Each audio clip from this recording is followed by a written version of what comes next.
Governo Japão facilita trabalhador timoruan hamotuk na lima hodiba serviço a Japão tempo badak.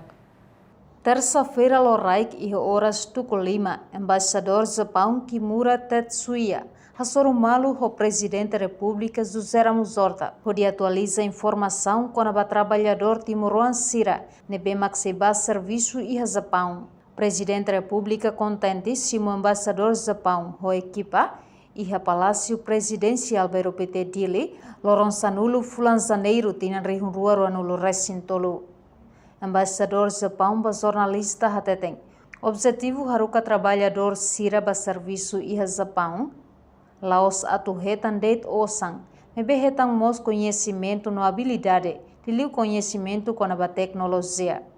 Programa honine objetivo atu for serviço ba juventude sira, laos det atuhetan osang.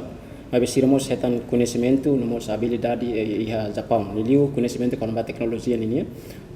O insa sira lori fila falimai hori desenvolve ba Timor-Leste. E Japão ho governo Timor-Leste iha início discussão ba be MOC, ka memorando de cooperação ninia, comunicação nela hela.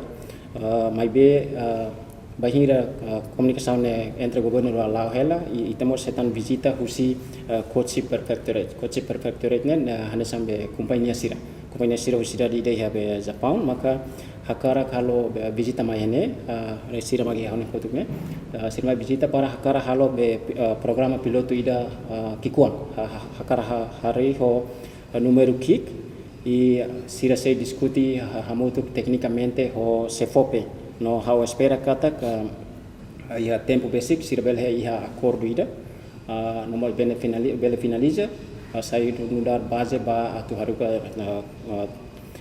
itene estagiário sira ba serviço ia Japão e ami informa idane ba senhor presidente senhor presidente da república ba presidente da república contente teve no mos apoio teve programa ne tamba bele ajuda na sangrua entre Timor-Leste nomos Japão bahira industria Japão precisa ema ita Timor-Leste mos fornece trabalhador basira então senhor presidente apoio teve sirane e ami sei serviço muito com CFOP nomos entidade selo para realizar idane hodia klita Embaixador ne haktuer trabalhador na lima, nebe maxiba serviço e Japão, hasoroona associação cooperativa. No dadão ne, aprende a língua Japão, hodihen mobilização.